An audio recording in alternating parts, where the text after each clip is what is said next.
Hello दोस्तों, एक बार फिर से मैं आपके सामने एक और वीडियो लेके आया हूं। जैसे आपको पता है कि हम कल लेसन कर रहे थे 9th क्लास का अपवाह तंत्र, जिसमें हमने केवल अभी तक पढ़ा था कि हिमालय की कौन सी नदियां बहती हैं और किस प्रकार से उनका अपवाह तंत्र बनता है, यानी कि नदी तंत्र किस प्रकार से बनता है, कौन सी नदियां किस नदी के अंदर मिलकर एक जो धारा है उसको समुद्र तल तक पहुंचा देती हैं। तो हमने ब्रह्मपुत्र के बारे में पढ़ा, गंगा के बारे में पढ़ा और सिंधु नदी के बारे में पढ़ा। अब आज हम जानेंगे प्रायद्वीपीय नदियों के बारे में। आज हम पढ़ने वाले हैं प्रायद्वीपीय नदियां कौन सी हैं, लेकिन उससे पहले हम थोड़ा सा एक बार फिर से ध्यान देते हैं कि ब्रह्मपुत्र नदी जो कई जगहों पर उसके अलग अलग नाम लिए जाते हैं, जैसे दिहांग, सांगपो, जैसे नीचे आपके क्या आप जानते हैं में देखिए कि ब्रह्मपुत्र को तिब्बत में किस नाम से जाना जाता है। तो किस नाम से जाना जाता है तिब्बत में? तो तिब्बत में हम इसको जानते हैं सांगपो के नाम से, और बांग्लादेश में इसको जानते हैं हम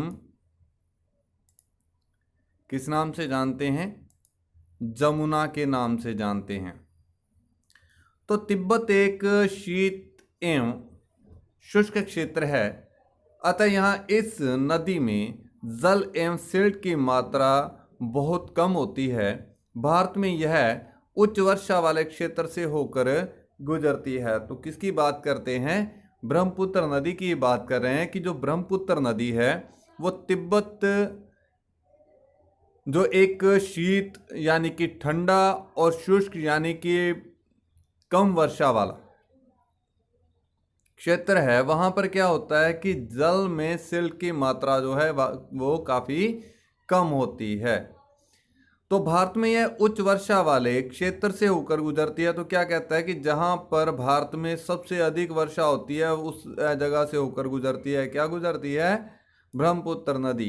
तो यहाँ नदी में जल एवं सिल्ट की मात्रा बढ़ जाती है। तो ऊपर से जब तिब्बत से आती है तो इसके अंदर सिल्ट की मात्रा भी कम होती है और जल की मात्रा भी कम होती है। लेकिन जैसे ही भारत के उच्च वर्षा वाले क्षेत्र में प्रवेश करती है तो इसमें सिल्ट और जल दोनों की मात्रा बढ़ जाती है। असम में ब्रह्मपुत्र अनेक धाराओं में बहकर एक गुम्फित नदी के रूप में बहती है तथा बहुत से नदियाँ द्वीपों का निर्माण करती है। क्या आपको ब्रह्मपुत्र के द्वारा बनाए गए विश्व के सबसे बड़े नदियाँ द्वीप का नाम याद है? तो प्रत्येक वर्ष वर्षा क्षेत्र में यह नदी अपने किनारों से ऊपर बहने लगती है। यानी कि जब भी वर्षा हो जाती है तो ये क्या करती है? बाढ़ का कारण बन जाती है। कहाँ पे? असम और बांग्लादेश के अंदर। जिससे क्या होता है? भारी क्षति होती है, बहुत अधिक नुकसान हो जाता है। उत्तर भारत की अन्य नदियों के विपरीत ब्रह्मपुत्र नदी में सिल्ट निक्षेपण की मात्रा बहुत अधिक होती है। इसके कारण नदी की सतह बढ़ जाती है और यह बार बार अपनी धारा के मार्ग में परिवर्तन लाती है। तो क्या कहता है कि जो कंकड़ पत्थर होते हैं यानी कि उसके अंदर जो बह के आने वाले ऊपर से मिट्टी होती है, तो वो सिल्ट जो है वो क्या होता है? उसका जमाव हो जाता है। उस निक्षेपण जो है वो जहाँ पर नदी के अंदर बह जाता है, बहते हुए आता है, जहाँ पर उसकी धारा जो है वो धीमी हो जाती है, तो वहाँ पर वो उसके अंदर जमाव उसका अधिक हो जाता है, जिससे क्या होता है? वो बाढ़ का कारण उसमें बनती है। तो अभी तक हमने पढ़ा हिमालय की नदियाँ और आज हम पढ़ने वाले हैं प्रायद्वीपीय नदियाँ। तो किसके बारे में पढ़ने वाले हैं? प्रायद्वीपीय नदियाँ। पहले हम जान चुके हैं कि हिमालय क्षेत्र कौन सा है और प्रायद्वीपीय क्षेत्र में क्या अंतर है। तो प्रायद्वीपीय भारत में मुख्य जल विभाजक का निर्माण पश्चिमी घाट द्वारा होता है। तो कहाँ से होता है बच्चों? पश्चिमी घाट द्वारा, क्योंकि आपको पता है कि पश्चिमी घाट जो है उसकी ऊंचाई पूर्वी घाट से अधिक है। जो पश्चिमी घाट के निकट उत्तर से दक्षिण की ओर स्थित है, प्रायद्वीपीय भाग की अधिकतर मुख्य नदियां जैसे महानदी, गोदावरी, कृष्णा तथा कावेरी पूरब की ओर बहती हैं। तो किस ओर बहती हैं? पूरब की ओर। कौन सी नदियां? महानदी, गोदावरी, कृष्णा और कावेरी तथा बंगाल की खाड़ी में गिरती हैं। ये नदियां अपने मुहाने पर डेल्टा का निर्माण करती हैं। पश्चिमी घाट से पश्चिम में बहने वाली अनेक छोटी धाराएं हैं। नर्मदा एवं तापी दो ही बड़ी नदियां हैं जो कि पश्चिम की तरफ बहती हैं और ज्वारंद मुख का निर्माण करती हैं। तो अब क्या कहता है कि जो पश्चिम से पश्चिम घाट की तरफ ही बहने वाली दो नदियां कौन सी हैं, यानी कि जो अरब सागर में गिरती हैं, वो कौन सी? नर्मदा और तापी नदियां हैं, जैसे मैंने पहले भी बताया था। प्रायद्वीपीय नदियों की अपवाह द्रोणियां आकार में अपेक्षाकृत छोटी हैं। तो क्या कहता है कि ये जो नदियां हैं इनका अपवाह द्रोणियां जो हैं वो क्या हैं? काफ़ी आकार में छोटी हैं, यानी कि अधिक लंबी नदियां नहीं हैं। नर्मदा द्रोणी, नर्मदा का उद्गम मध्य प्रदेश में अमरकंटक से होता है। तो अगर आपको पूछा जाए कि नर्मदा नदी कहाँ से निकलती है, तो कहाँ से निकलती है? अमरकंटक की पहाड़ियों से निकलती है। यह पश्चिम की ओर एक भ्रंश घाटी में बहती है। समुद्र तक पहुँचने के क्रम में यह नदी बहुत से दर्शनीय स्थलों का निर्माण करती है। जबलपुर के निकट संगमरमर के शैलों में यह नदी गहरे गार से बहती है तथा जहाँ यह नदी तीव्र ढाल से गिरती है वहाँ धुआंधार प्रपात है। तो धुआंधार प्रपात कहाँ पर है? जहाँ पर नर्मदा नदी जो है एकदम तीव्र ढाल से नीचे की ओर गिरती है, वहाँ पर क्या है? धुआंधार प्रपात है। नर्मदा की सभी सहायक नदियाँ बहुत छोटी हैं। इनमें से अधिकतर समकोण पर मुख्य धारा से मिलती हैं। नर्मदा द्रोणी मध्य प्रदेश तथा गुजरात के कुछ भागों में विस्तृत है। तो ये कहाँ पर फैली हुई है? एक तो मध्य भारत में और दूसरे कुछ क्षेत्र गुजरात का आता है। तो अब बात करते हैं कि तापी द्रोणी। तापी का उद्गम मध्य प्रदेश के बैतूल जिले, कहाँ से है? बैतूल जिले। और ये कौन सी पहाड़ियों से निकलती है? सतपुड़ा, यानी कि सतपुड़ा की श्रृंखला से निकलती है। यह भी नर्मदा के समानांतर एक भ्रंश घाटी में बहती है, लेकिन इसकी लंबाई बहुत कम है। तो क्या कहता है कि नर्मदा से भी कम लंबाई की है कौन सी? द्रोणी, यानी कि जो तापी है, यानी कि जो तापी नदी है वो क्या है? नर्मदा से भी काफ़ी कम लंबी है। इसकी द्रोणी मध्य प्रदेश, गुजरात तथा महाराष्ट्र राज्य में है। तो क्या कहता है कि ये कहाँ कहाँ बहती है? मध्य प्रदेश, गुजरात और महाराष्ट्र में। अरब सागर तथा पश्चिमी घाट के बीच का तटीय मैदान बहुत अधिक संकीर्ण है, यानी कि बहुत कम है, उसकी चौड़ाई काफ़ी कम है। तो इसलिए तटीय नदियों की लंबाई बहुत कम है। पश्चिम की और बहने वाली मुख्य नदियां साबरमती, माही, भारत पूजा तथा पेरियार हैं। उन राज्यों के नाम बताइए जहां ये नदियां बहती हैं। तो आपने साबरमती आश्रम का नाम सुना होगा, सुना है? तो साबरमती कहाँ पे है? गुजरात के अंदर है।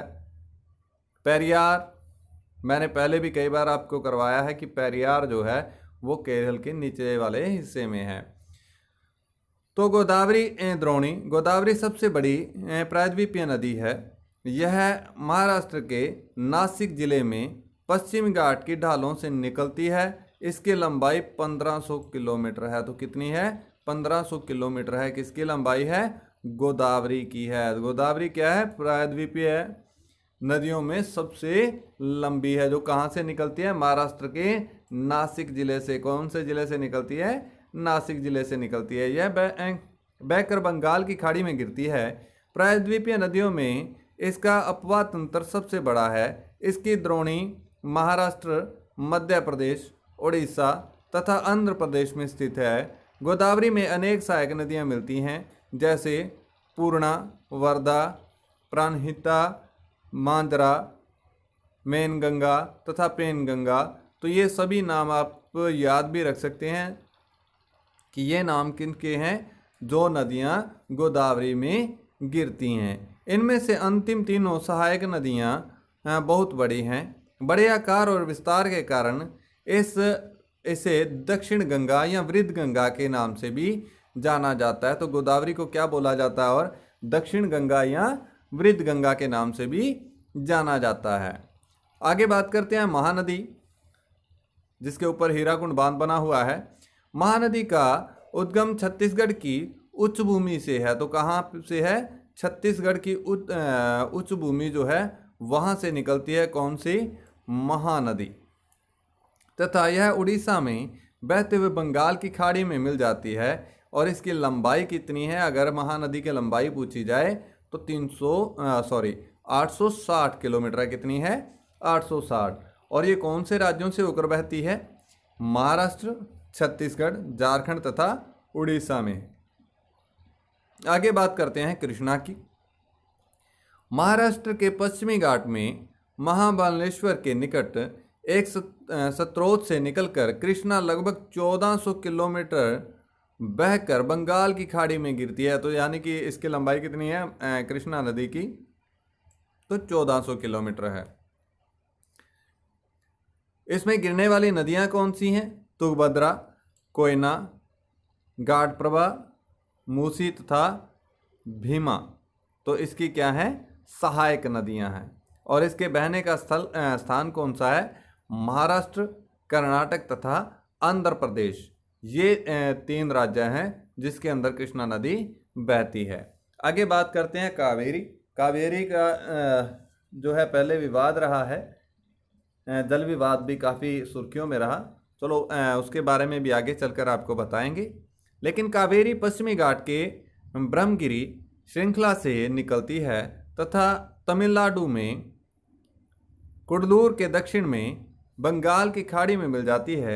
इसकी लंबाई 760 किलोमीटर है। कितनी है, 760 किलोमीटर है।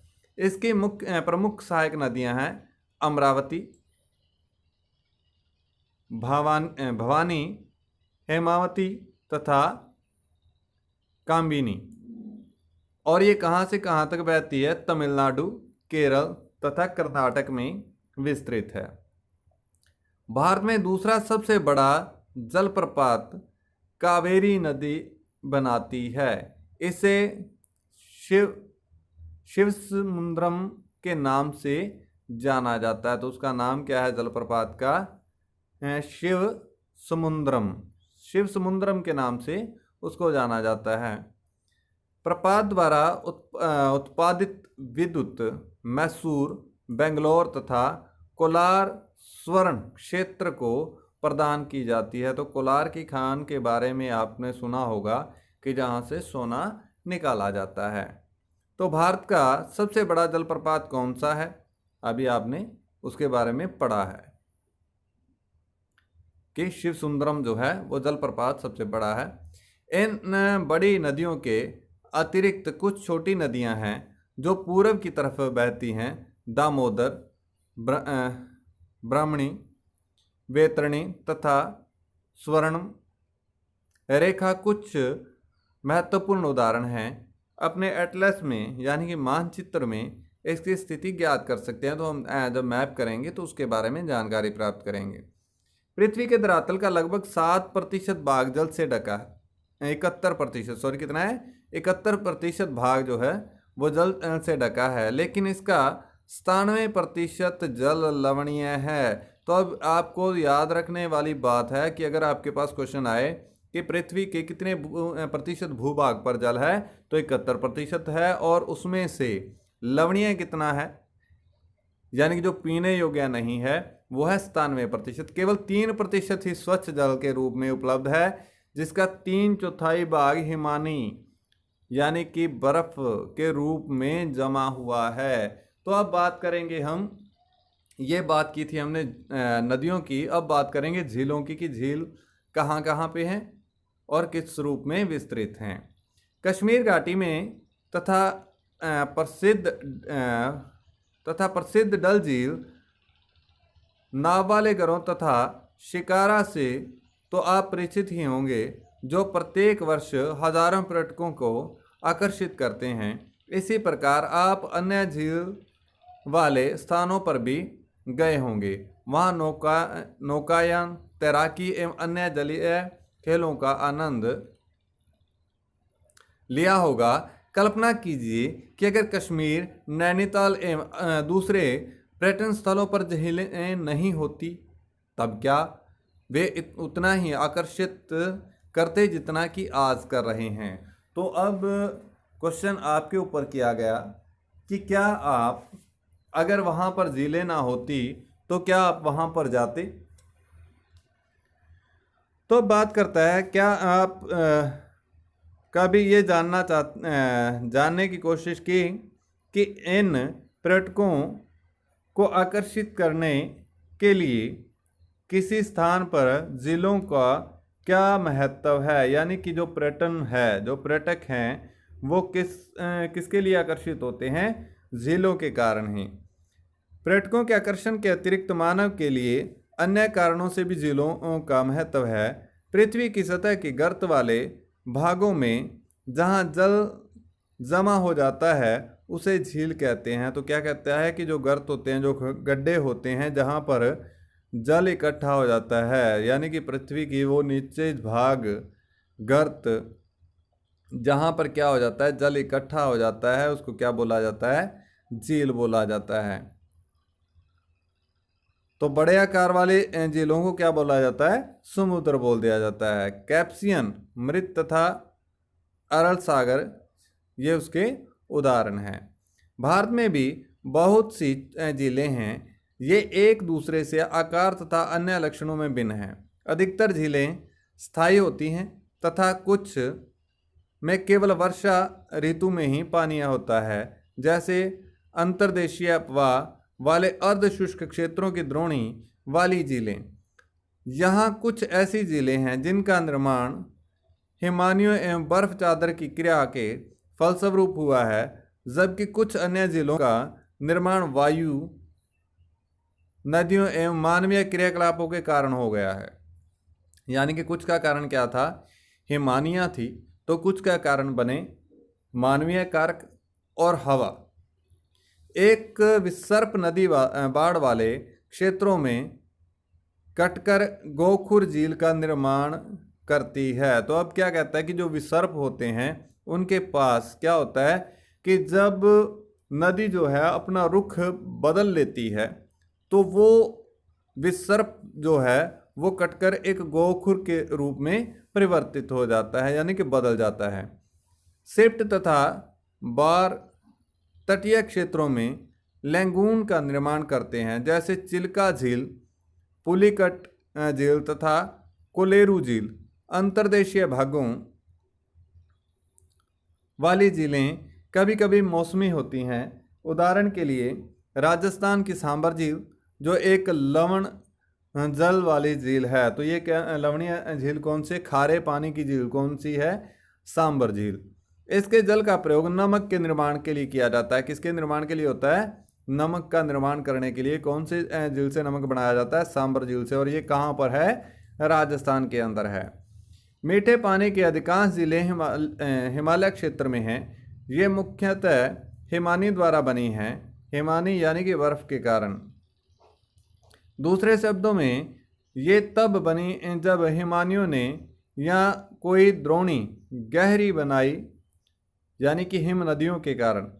यानी कि हिम नदियाँ जब ऊपर से गिरती रही तो उनके कारण क्या हुआ कि कुछ झीलें गहरी होती गई।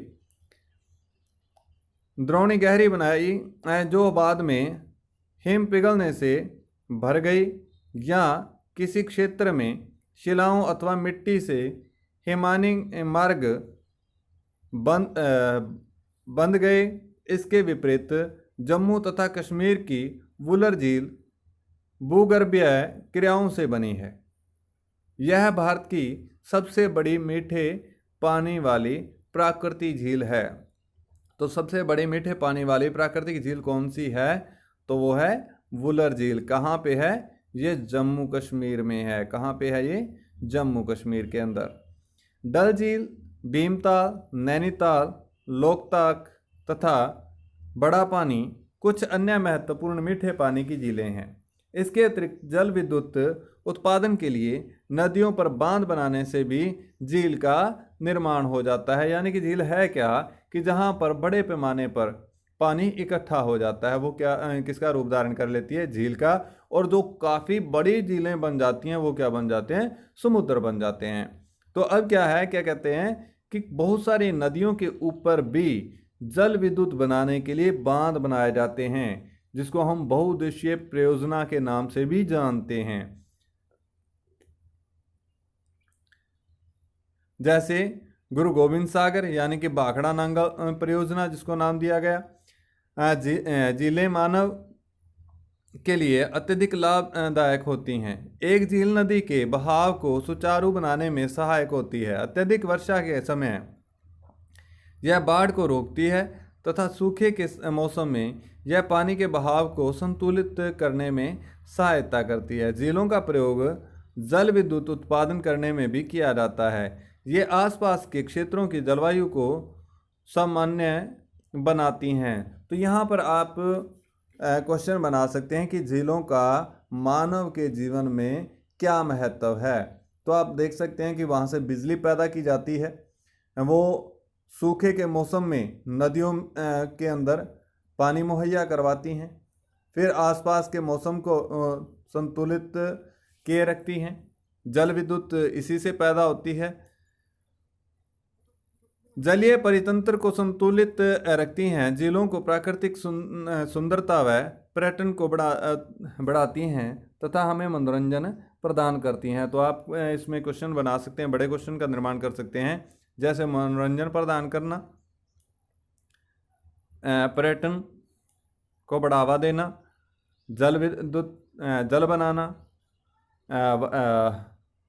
सिंचाई के लिए पानी मुहैया करवाना। तो ये सारे काम किन से होते हैं? झीलों के कारण होते हैं। नदियों का अर्थव्यवस्था में महत्व आज अब हम जानेंगे। हमने ऊपर पढ़ा कि झीलें क्या है और उनका मनुष्य के जीवन में क्या महत्व है। अब बात करते हैं नदियों का अर्थव्यवस्था में महत्व क्या है। संपूर्ण मानव इतिहास में नदियों का अत्यधिक महत्व रहा है। नदियों का जल मूल प्राकृतिक संसाधन है। तो आपको पता होगा कि पुरातन समय के अंदर जितने भी नगर बसते थे वो कहाँ बसते थे? नदियों के किनारों पर बसते थे। अनेक मानवीय क्रियाकलापों के लिए अनिवार्य है। यही कारण है कि नदियों के तट ने प्राचीन काल से ही आदिवासियों को अपनी ओर आकर्षित किया। उसका कारण क्या था कि नदियों से एक तो पीने के लिए पानी मिल जाता था, दूसरा अगर व्यापार करना है तो पुरातन व्यापार जो है नदी मार्गों के द्वारा ही किया जाता था। ये गांव अब बड़े शहरों में परिवर्तित हो चुके हैं। अपने राज्य के उन शहरों की एक सूची तैयार आप कर सकते हैं जो नदी किनारे बसे हैं, किंतु भारत जैसे देश के लिए जहां की अधिकांश जनसंख्या जीविका के लिए कृषि पर निर्भर है, वहां सिंचाई, नौ संचालन, जल विद्युत निर्माण में नदियों का महत्व बहुत अधिक है। तो अब बात करते हैं नदी प्रदूषण। आप जहाँ पर अपवाह तंत्र की बात कर रहे थे, जहाँ हमने पढ़ा कि अपवाह क्या है, यानी कि नदियाँ क्या हैं, उनमें कौन कौन सी नदियाँ मिलती हैं। फिर हमने पढ़ा कि झीलें क्या हैं, झीलों का मनुष्य के जीवन में क्या महत्व है। फिर हमने पढ़ा कि नदियाँ जो है वो अर्थव्यवस्था में किस प्रकार अपना योगदान देती हैं। तो आपको पता है कि अगर व्यापार किया जाता था पुराने समय के अंदर, जितने भी नगर थे वो नदियों के किनारों पर बसे हुए थे। तो अब बात करते हैं कि नदी प्रदूषण। आपको पता है कि जहाँ मनुष्य अपने फ़ायदे के लिए जो कार्य करते हैं तो उसका कुछ ना कुछ भुगतान जो प्रकृति को करना पड़ता है। तो नदी जल के घरेलू, औद्योगिक तथा कृषि में बढ़ती मांग के कारण इसकी गुणवत्ता प्रभावित हुई है। इसके परिणाम स्वरूप नदियों से अधिक जल की निकासी होती है तथा इनका आयतन घटता जाता है। दूसरी ओर उद्योगों का प्रदूषण तथा अपरिष्कृत कचरे नदी में मिलते हैं, यानी कि विषैला जो कचरा है वो किस में मिलना शुरू हो जाता है? नदियों में।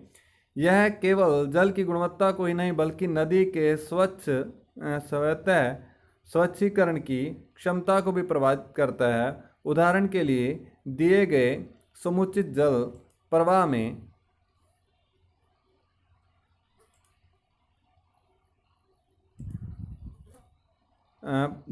में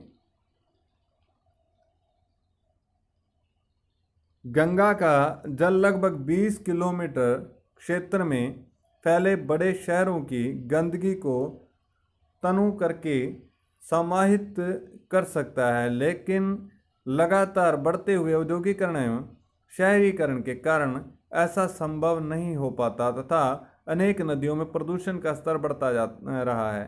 नदियों में बढ़ते प्रदूषण के कारण उनको स्वच्छ बनाने के लिए अनेक कार्य योजनाएं लागू की गई हैं। क्या आपने कभी ऐसी कार्य योजना के बारे में पढ़ा है? अभी आपको पता होगा कि पीछे स्वच्छ गंगा जो एक अभियान चलाया गया था कि गंगा को कैसे साफ किया जाए। नदी के प्रदूषित जल से हमारा स्वास्थ्य किस प्रकार प्रभावित होता है? तो आपको पता है कि अगर इतना जहरीला पानी जो है वो पिया जाए तो उससे क्या नुकसान हो सकते हैं, या जो प्रदूषित जल है उसके अंदर रहने वाले जो जीव जंतु हैं वो मर जाते हैं। बिना स्वच्छ जल का मानव जीवन इस विषय पर विचार करें तथा अपनी कक्षा में एक वाद विवाद प्रतियोगिता का आयोजन हम करेंगे। तो मुझे उम्मीद है कि आपको ये लेसन समझ में आया होगा। तो आप एक बार ध्यान दीजिए अपने मैप की ओर। मैं आपको थोड़ा सा लिए चलता हूँ मैप में। तो ये रही बच्चों हमारी सिंधु नदी और इसकी सहायक नदियाँ देख लीजिए। ये है हमारी वुलर झील जिसके बारे में हमने अभी पढ़ा था। तो ये है हमारे झेलम, चेनाब, रावी, सतलुज और ब्यास। ये सारी नदियाँ किस में जाकर मिलती हैं? सिंधु नदी के अंदर जाकर मिल जाती हैं। तो किस में मिल जाती हैं? ये सिंधु नदी। और यहाँ पर क्या है? मानसरोवर झील है। क्या है यहाँ पर? मानसरोवर झील है। और इसी मानसरोवर झील से ये सारी नदियाँ निकलती हैं और जाकर सिंधु नदी के अंदर मिल जाती हैं, और जो बाद में नीचे की ओर यानी कि अरब सागर में जाकर गिरती हैं। ये पाकिस्तान के अंदर अधिक भाग जो है वो सिंधु नदी का है। फिर बात करते हैं कि ब्रह्मपुत्र। आपने देखा होगा, इसका कलर चेंज कर लेते हैं हम ज़रा।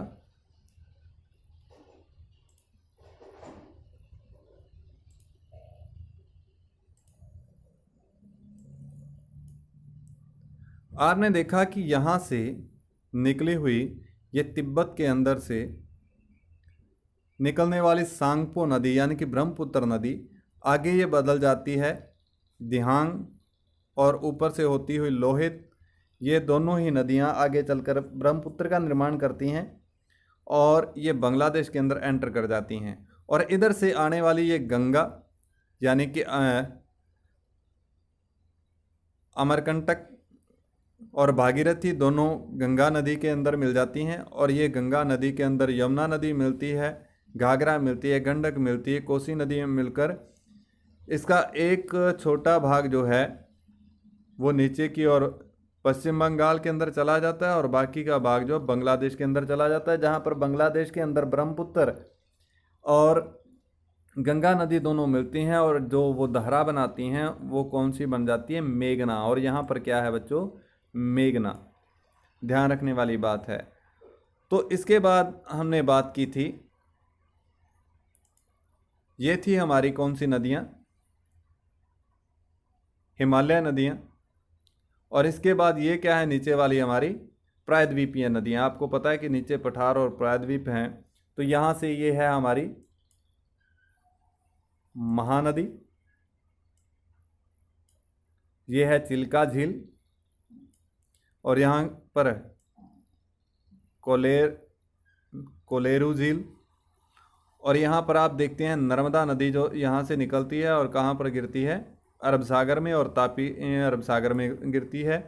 जो गोदावरी है इसको वृद्ध गंगा के नाम से जाना जाता है। पेन गंगा और बाकी की नदियाँ जाकर गोदावरी में मिलती हैं और ये मिलती हुई कोलेरू झील के पास से किस में गिरती हैं? बंगाल की खाड़ी में गिर जाती हैं।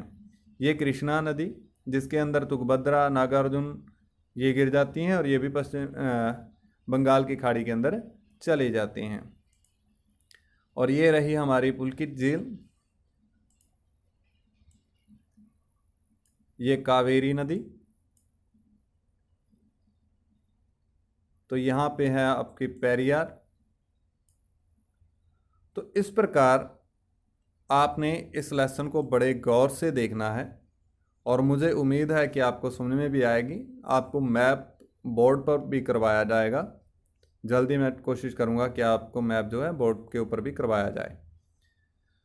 तो अब इसके क्वेश्चनों की बात करें तो वुलर झील निम्नलिखित में से किस राज्य में स्थित है? तो इसका आंसर देना है आपको। नर्मदा नदी का उद्गम कहाँ से है? अगर आपने वीडियो ध्यान से पढ़ा है, उसको साथ ही साथ में पेन और कॉपी की सहायता से लिखते रहे हैं, तो मेरे को उम्मीद है कि आप बहुत ही जल्दी इनके आंसर दे देंगे। तो कहाँ से है? अमरकंटक से है। चलो मैं आपको बता देता हूँ कि कहाँ से है नर्मदा नदी का उद्गम स्थल। निम्नलिखित में से कौन सी लवणीय जल वाली झील है? तो आपको अब बताया था कि सांबर नदी झील के अंदर क्या बनाया जाता है? नमक बनाया जाता है। निम्नलिखित में से कौन सी नदी प्रायद्वीपीय भारत की सबसे बड़ी नदी है? तो आपको पता है कि 1500 किलोमीटर की नदी कौन सी है? निम्नलिखित नदियों में से कौन सी नदी भ्रंश घाटी से होकर गुजरती है? तो जल विभाजक भारत में सबसे विशाल नदी द्रोणी, सिंधु एवं गंगा नदियाँ कहाँ से निकलती है? गंगा की दो मुख्य धाराओं के नाम लिखें। तो बता सकते हैं आप, ये कहाँ पर एक दूसरे से मिलकर गंगा नदी का निर्माण करती हैं? तो मैंने ऊपर अभी आपको बताया था दोनों का नाम। लंबी धारा होने के बावजूद तिब्बत के क्षेत्रों में ब्रह्मपुत्र में कम गाद यानी कि सिलेट, मैंने बोला था ना मिट्टी का जो मिश्रण होता है, गाद जो होती है, कम सिलेट क्यों होता है? क्योंकि वहाँ पर उसका एक क्या है, बहाव कम है, उसमें पानी भी कम होता है, वर्षा वहाँ पर काफ़ी कम होती है, शुष्क क्षेत्र है, पहाड़ी क्षेत्र है, इसलिए वहाँ पर सिलेट जो है उसमें काफ़ी कम होता है, अगर आपने ध्यान से ऊपर पढ़ा है तो। कौन सी दो प्रायद्वीपीय नदियाँ गर्त से होकर बहती हैं? समुद्र में प्रवेश करने के पहले वे किस प्रकार की आकृतियों का निर्माण करती हैं? तो प्रायद्वीपीय पठारों की दो नदियों के बारे में हमने अभी अभी पढ़ा था, मैंने अभी आपको मैप में भी दिखाया था। नदियां तथा झीलों के कुछ आर्थिक महत्व बताएं। तो हमने काफ़ी डिटेल से किए हैं अभी। तो इसमें दीर्घ प्रश्नों के उत्तर देने हैं आपको। नीचे भारत की कुछ झीलों के नाम दिए गए हैं, इन्हें प्राकृतिक तथा मानव निर्मित भागों में बांटिए कि कौन सी झील प्राकृतिक है और कौन सी मानव निर्मित है। तो आपने इसको बांटना है, तो ध्यान से ऊपर बार बार पढ़ते रहें, उसको वीडियो को देखते रहें ताकि आपको अच्छे से समझ में आ जाए। हिमालय तथा प्रायद्वीपीय नदियों में मुख्य अंतर मैंने कल भी आपको करवाया था कि हिमालय की नदियाँ आज हम करने वाले हैं और आगे चलकर हम किसके बारे में पढ़ेंगे? प्रायद्वीपीय नदियों के बारे में पढ़ेंगे। तो आपको मैंने डिटेल से काफ़ी करवाया था, ऊपर क्वेश्चन आपको याद होगा। प्रायद्वीपीय पठार के पूर्व एवं पश्चिम की ओर बहने वाली नदियों की तुलना करनी है कि प्रायद्वीपीय पठार की जो पूर्वी घाट की ओर बहती हैं नदियां वो क्या हैं? अधिक दूरी की लंबी नदियां हैं, और जो पश्चिमी घाट से पश्चिमी घाट की ओर ही रह जाती हैं तो वो क्या है? कम दूरी की नदियां हैं। किसी देश की अर्थव्यवस्था के लिए नदियां क्यों महत्वपूर्ण हैं? तो अभी आपको बताया था कि जितने भी पहले के जो नगर थे वो कहाँ पर बसे? नदियों के किनारों पर ही बसे थे, और उसका कारण क्या था तो आप जान गए होंगे। भारत के मानचित्र में निम्नलिखित नदियों को चिन्हित कीजिए। तो गंगा, सतलुज, दामोदर, कृष्णा, नर्मदा, तापी, महानदी और दिहांग तो आपको करवाया गया है। फिर चिल्का झील है, सांबर, बुलर, पुलिकट तथा कोलेरू झील अभी मैंने आपको ऊपर मैप के अंदर दिखाया था। अब ये पहेली दी गई है, आप इसको पॉज करके देख लेना और इसके क्वेश्चन आंसर बना लेना। आपके लिए इजी रहेगा कि अगर आप पहेली नहीं भरना चाहते हैं, बाएं से दाएं दिया गया है वैसे पहेली को भरने का काम, अगर आपके पास बुक है तो आप भर लेना, अगर नहीं है तो आप क्या करेंगे? केवल इनके आंसर देंगे कि सिंधु नदी की सहायक नदी जिसका उद्गम हिमाचल प्रदेश में है, तो हिमाचल प्रदेश से निकलने वाली सिंधु की एक सहायक नदी का नाम बताना है। ऊपर आप मैप के अंदर काफ़ी ध्यान से देख सकते हैं। अमरंश प्रवाह होकर अरब सागर में मिलने वाली नदी दक्षिण भारतीय नदी जो ग्रीष्म तथा शीत ऋतु दोनों में वर्षा का जल प्राप्त करती है। दक्षिण भारत की दिखानी है, ना कि उत्तर भारत की दिखाने लग जाएं आप।